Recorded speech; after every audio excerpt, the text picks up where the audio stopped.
Welcome to Solo Shot First, and today we're going to be having a look at the Mandalorian Death Watch Airborne Trooper from Star Wars The Clone Wars. Now, a couple of things obviously to say about this card back. It's a really, really nice looking card back, first and foremost, and I've got to say, personally, I actually did really love the Clone Wars series, and especially the ones obviously where you had these sort of Mandalorians in. However, I suppose you could have argued also that this could have been on a Mandalorian card as well, really. In terms of when you obviously sort of saw snippets of these Death Watch Airborne troopers, or I should say these troopers in a number of those episodes as flashbacks as well. So, but at the end of the day, this is a really lovely looking card. I mean, the actual image on the card, obviously it looks like it's an artist's impression, obviously from the stills of the Clone Wars. But it's a nice card. Obviously, you've got the Star Wars and the logo obviously with the Clone Wars around the Star Wars racetrack. You've got the Kenner logo in the bottom right. As you look at it, the warning logo obviously in the top, and the 4+ age group in the top left-hand corner. The actual name pill, the Mandalorian Death Watch Airborne Trooper, comes on that sort of orange name pill, which I think when you look at the card, I think it works really, really nicely because it does actually make that card pop. And just looking at the figure through the bubble, it does look really, really nice. I don't think obviously it's massively different probably from the sort of the other Mandalorian sort of figures that we've had in this line, but it does look really, really nice. So certainly a welcome addition. Let's have a look at the back of the card. Okay, so this is VC247. And again, you've got that lovely Star Wars racetrack with the vintage collection, legal information in the bottom, and obviously all of those other figures that are sort of part of, I suppose, essentially this wave. So you've got Fennec Shand, the actual the Mandalorian Death Watch Airborne Trooper we're looking at, Ahsoka Tano from Corvus, the Mandalorian Super Commando Captain, the 332nd Ahsoka's Clone Trooper, ARC Trooper Jesse, Figrin Dan, and Din Djarin from Morak. So not too much to report on the back of the card. I mean, some of these figures we've already had in some of these waves. I know, some of us certainly are still obviously waiting for others. So VC247.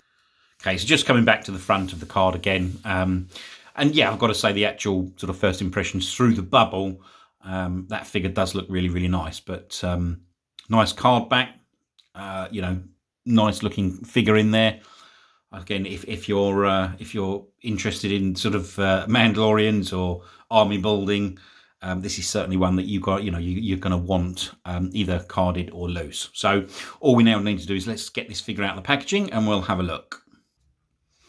Okay, so here we have the figure out of the packaging, and I've got to say, this is a lovely looking figure, really, really nice. I'm not sure this camera work is actually going to showcase this properly, just because of the actual colours of this this Mandalorian Death Watch Airborne Trooper. But it's a really, really nice looking figure. In terms of the colours, this is sort of a lot more of a darker grey, and certainly with regards to the colouring on the sort of chest plate, the shoulder pads, and even obviously on the actual helmet itself, the blues are a much more sort of, I should say, a darker blue than the other Death Watch Mandalorian that we got, which I think was VC219, and we'll pop those alongside one another in a little while just to sort of compare and have a look. But I would say it looks like the top half of this sort of sculpt, if you like, really is probably a little bit more in tune. I might be completely wrong here, but a little bit more in tune in terms of the look with the sort of the Boba Fett figure as opposed to the Death Watch Mandalorian.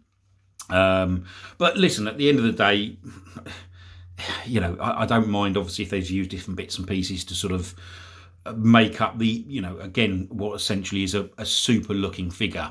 So lovely detailing, lovely colouring. You've got the nice sort of grey and blue, obviously, on those sort of shin guards there. You've got the sort of grey knee pads, Let's actually, hang on, let's just get him off the spinner now so you can have a look in a bit more detail. Okay, so here we've got the figure obviously standing up. I must say, I had a little bit of a problem getting him stand up. I think it's just the table I'm using. So looking at the colouring on this, you've got, oh, there we go. Hang on, sorry. Right, we try again. So looking at the colour, as I said, you've got nice sort of blue and the silver obviously on those shin guards. Nice sort of silver on the knee pads.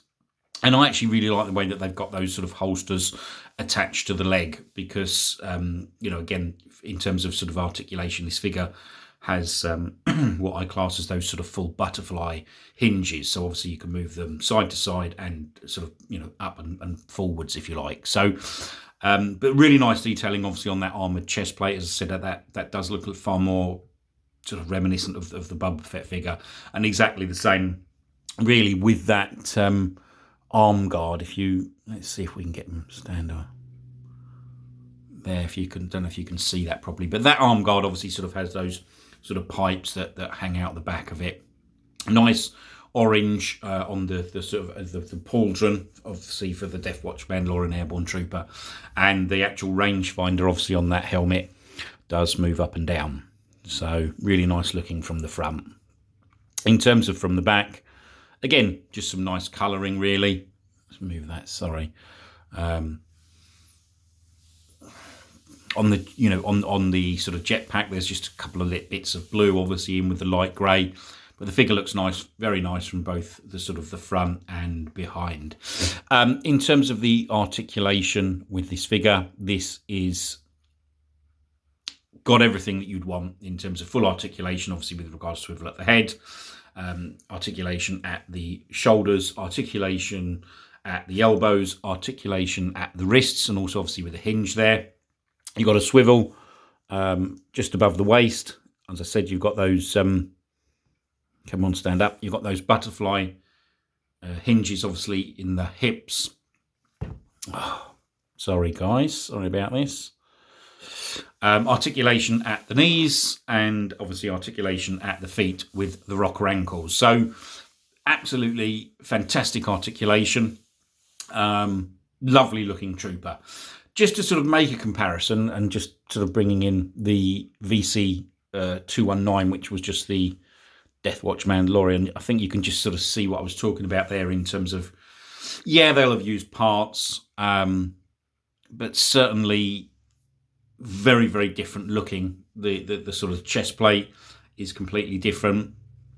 I would actually say the helmet, as I said, obviously with the actual Airborne Trooper, I think is sort of slightly smaller by the looks of it, very fractionally, and a completely different sort of holster setup, as well as you know, the sort of pads on the VC247, I suppose, on those thigh areas. You know, you don't have that. So two very, very distinctively different looking figures, but obviously that complements each other nicely. So we'll just pull that one back out of the way, pop that as the center of focus.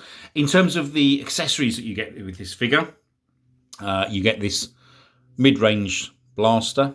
No sort of colouring or weathering on that at all. It's just the plain grey, but that's okay. And I've got to say that feels like a little bit of a thicker plastic. And then he also comes with these two pistols, which we've seen before. And again, no sort of weathering or colouring on those. But I would actually say, compared to some of the others, that feels, yeah, there's still a little bit of, obviously they're plastic, you're going to have a little bit of movement, but they certainly seem to be a little bit stronger than ones that we've had recently. So all in all, you know, some nice accessories that you get with the figure. The figure absolutely out of that packaging, and in the packaging, I've got to say, is really, really stunning. If you like your Mandalorians, you're definitely going to want to pick this one up, either as a carded or a loose collector. It is an absolutely awesome figure. So definitely one to get your hands on. Anyway, I hope you have enjoyed this video. If you have, please hit the like button. If you want to subscribe, there'll be more videos coming shortly.